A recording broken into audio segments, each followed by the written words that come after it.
పాడుతా తీయగాలో body shaming చేస్తారు. ఎవరికి వాళ్ళకి నచ్చిన పాటలు ఇవ్వకుండా ఎవరికైతే జడ్జెస్ కి పాటలు నచ్చుతాయో ఆ పాటలు మాత్రమే ఇస్తారు. ముందుగా ప్రాక్టీస్ కూడా చేయనివ్వరంటూ కూడా సంచలన ఆరోపణలు చేశారు ప్రవస్తి ఆరాధ్య. ఇక దీనికి సంబంధించి జ్ఞాపిక ఎంటర్టైన్మెంట్స్ ప్రవీణ స్పందించారు. ఆమె ఒక వీడియో రూపంలో కూడా దీనికి బదులుగా ఒక ఆన్సర్ కూడా ఇవ్వడం జరిగింది. ప్రవస్తి ఆరోపణలో ప్రతి దానికి కూడా క్లారిటీ ఇస్తున్నామంటూ కూడా ఆమె వీడియోలో మాట్లాడటం జరిగింది. క్రియేటివ్ టీమ్ సెలెక్ట్ చేసిన పాటల్ని సింగర్స్ కి ఇస్తారు అంటూ కూడా ప్రవీణ చెప్పుకొచ్చారు. ప్రిపేర్ అయిన పాటనే సింగర్స్ పాడుతారని కూడా ఆమె మాట్లాడారు. ఇక పాటల సెలెక్షన్ లో ఎక్కడా వివక్ష ఉండదంటూ కూడా ఆమె చెప్పారు. ఇక పాటలు బట్టే కాస్ట్యూమ్స్ ఉంటాయని కూడా అన్నారు. బాడీ షేమింగ్ అన్న ఆరోపణ పెద్ద తప్పని కూడా ప్రవీణ తేల్చి చెప్పారు. ఇక షూటింగ్ సెట్ లో చెప్పకుండా బయటకు వచ్చి ఆరోపణలు చేయడం ఏంటి అంటూ కూడా ప్రవీణ ప్రశ్నించారు.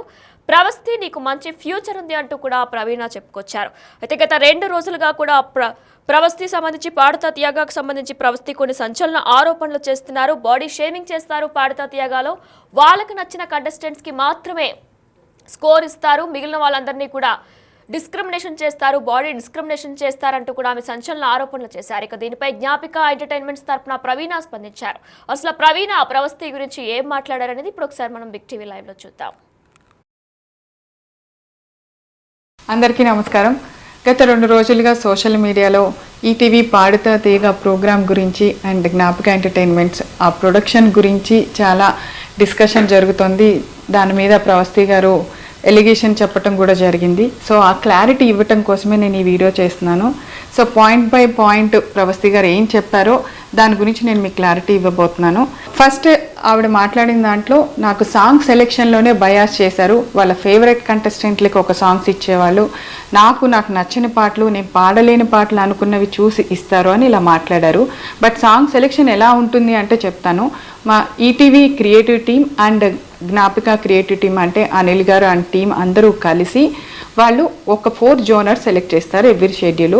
ఆ 4 జోనర్స్ని మనం కంటెస్టెంట్స్ పిల్లలందరికీ పంపిస్తాము. వాళ్ళందరినీ ఆ జోనర్స్లో మన ఛానల్కి ఉన్న రైట్స్ని ఏ ఆడియో రైట్స్ మనకైతే ఉన్నాయో వాటిలోంచి సెలెక్ట్ చేసి పాటలు ఇమ్మని చెప్తాం. మేము ఇవ్వము. వాళ్ళు ఒక్కొక్క కంటెస్టెంట్ మనకి 6 సాంగ్స్ ఇస్తారనమాట. ఆ 6 సాంగ్స్లోంచి ఇప్పుడు ఒకళ్ళు ఒక స్టైల్ ఆఫ్ సాంగ్ పాడితే రెండో కంటెస్టెంట్కి ఆ స్టైల్ లేకుండా చూస్తాం. అది వాళ్ళు సెలెక్ట్ చేసి పంపించిన 6 పాటల్లోంచి మాత్రమే తీసుకోవటం జరుగుతుంది. సో ఇది ఒక క్లారిటీ. ఈ 6 పాటల్లోంచి మేము ఇచ్చిన పాటని వాళ్ళు ప్రిపేర్ అయ్యి వాళ్ళు రిహార్సల్స్కి వచ్చి అక్కడి నుంచి నోటేషన్లు అన్నీ జరిగిన తర్వాత వాళ్ళు మేము రెడీ అన్న తర్వాత మా షూట్ డేట్ని మేము అనౌన్స్ చేసి షూట్ చేయడం జరుగుతుంది. ఇది సాంగ్ సెలెక్షన్ ప్రాసెస్ అండి. ఇందులో మేము ఎవరికి ఏమి బయాస్ చేసి ఇచ్చే ఛాన్స్ లేదని మీ అందరికీ అర్థమైంది కదా.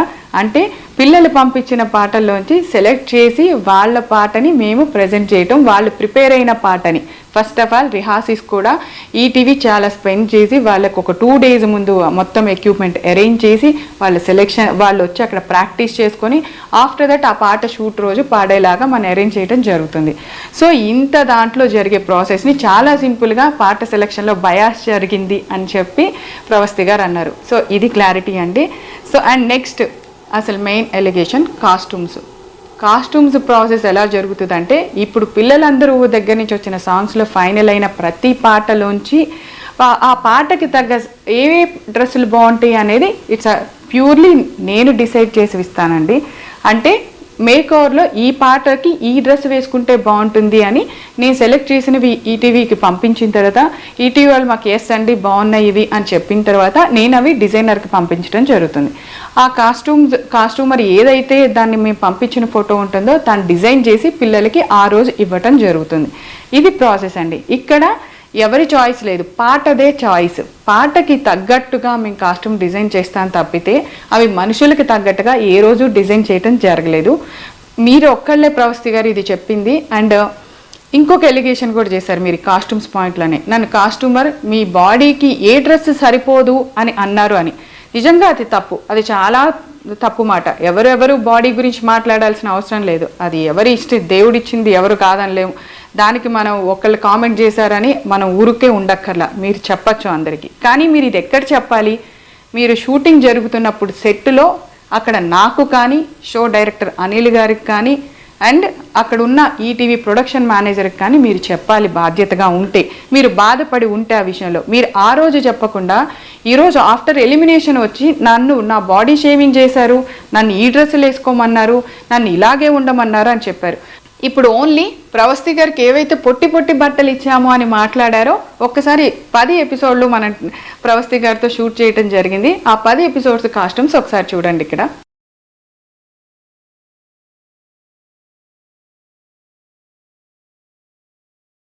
ఇందాక నేను కాస్ట్యూమ్ సెలెక్షన్ దగ్గర ప్యూర్గా నేను అనే మాట ఎందుకు వాడానో తెలుసా? ఈటీవీ ఇంత చిన్న విషయంలో కూడా ఎంత కేర్ తీసుకుందో చెప్పడానికి. ఆడపిల్లలు 7 ఉన్నారు, మగపిల్లలు 7 ఉన్నారు. సో ఆడపిల్లల కాస్ట్యూమ్స్ విషయంలో జాగ్రత్తలు ఒక ఆడపిల్ల తీసుకుంటుందనే విషయాన్ని కూడా వాళ్ళు కన్సిడర్ చేసి ఈ బాధ్యత నాకు అప్పచెప్పటం జరిగింది. సో ఇలాంటి బాడీ షేమింగ్ మాటలు, ఇలాంటి డ్రెస్సు ఇలా వేసుకో అలా వేసుకో అని మాట్లాడటానికి యాజ్ ఏ ఒక ఆడపిల్లగా నాకు కూడా మనస్సాక్షి ఉంది. అలా ఎప్పుడు నేను మాట్లాడలేదు ప్రవస్తి గారు. సో మీ మనస్సాక్షికి తెలుసు అనుకుంటున్నాను ఆ విషయము. ఇప్పటి వరకు పాడుతా తీగ చరిత్రలో అట్లీస్ట్ ఒక స్లీవ్లెస్ అనే డ్రెస్ వేయటం కూడా జరగలేదండి. అది చెయ్యం మేము, ఎందుకంటే పాడుతా తీగకి ఒక హిస్టరీ ఉంది. ఏ ప్రోగ్రామ్కి లేనంత చరిత్ర ఆ ప్రోగ్రామ్కి ఉంది. దాన్ని ఎవరూ తక్కువ చేసుకోవాలని అనుకోము. అండ్ ఈటీవీ నాకు ఇచ్చిన ఈ అవకాశాన్ని నేను ఏ మాత్రము దాన్ని ఒక్క విషయంలో కూడా ఇలా ఉండవు అనమాట. పాడుతా తీగ షెడ్యూల్ అంటే మా టీం అందరూ ఎంత అలర్ట్గా ఉంటారో మాకు తెలుసు. అండ్ బాలు గారు ఉన్నప్పుడు చాలా బాగుంది. ఇప్పుడు ప్రొడక్షన్ రాగానే, ఇప్పుడు వీళ్ళు రాగానే చెడిపోయిందని ఒక ఎలిగేషన్ కూడా అన్నావమ్మా. మేము బాలు గారు ఉన్నప్పుడు కూడా జ్ఞాపక ఎంటర్టైన్మెంట్స్ ఆయనతో అసోసియేట్ అయ్యి కొన్ని సీజన్స్ చేయటం జరిగింది పాడుతా తీగ. అండ్ బాలు గారితో మేము స్వరాభిషేకం కూడా అసోసియేట్ అయ్యి చేయటం జరిగింది. సో బాలు గారితో మాకు ఒక అసోసియేషన్ ఉందమ్మా. ఆయన కూడా అనిల్ గారి డైరెక్షన్స్కి మార్కులు వేశారు, చాలా బాగుందన్నారు. ఆయనతోనూ మేము కలిసి పనిచేసాం. పాడుతా తీగ విలువలేంటో ఆయన మాకు నేర్పించారు, మేము చేసాము. అండ్ ఇంకొకటి 4th జడ్జెస్ గురించి. అసలు జడ్జి అంటే అర్థం ఏంటి చెప్పండి? జడ్జి అనే వర్డ్కి మీనింగ్ ఏంటి? వాళ్ళు అక్కడ కూర్చుంది ఒక జడ్జి అనే స్థానంలో ఒక తీర్పు ఇచ్చిన తర్వాత దాన్ని అపోజ్ చేయటానికి నేనెవరు, మీరెవరు, ఇంకొకళ్ళు ఎవరు? ఫర్ సపోజ్ ఎగ్జాంపుల్ ఏదైనా ఒక కేసులో ఇది జడ్జిమెంట్ ఫైనల్ అని చెప్పేసిన తర్వాత నేనేం చేయలేదు, నేను నిరపరాధిని, జడ్జిమెంట్ రాంగ్ ఇచ్చారు, ఆ జడ్జి తప్పు చేశారు అంటే కుదురుతుందా? ఇట్స్ లా ప్రకారం వెళ్తుంది. సో ఇక్కడ జడ్జిమెంట్ కూడా ప్రతిదీ మీరు పాడిన పాటలకి వాళ్ళు ఇచ్చిన జడ్జిమెంట్ ఒక మార్క్ షీట్ మా దగ్గర ఉంటుంది. ఆ మార్క్ షీట్లోంచి మేము అన్ని టోటల్ చేయగా మేమేమి మిమ్మల్ని ఒక ఎపిసోడ్కి ఎలిమినేట్ చేయాల, 2 ఎపిసోడ్కి ఎలిమినేట్ చేయాల, 4 ఎపిసోడ్స్కి ఒక ఎలిమినేషన్ జరుగుతూ ఉంటుంది. ఆ 4 ఎపిసోడ్స్ అంటే మీరు 4 పాటలు పాడుంటారు.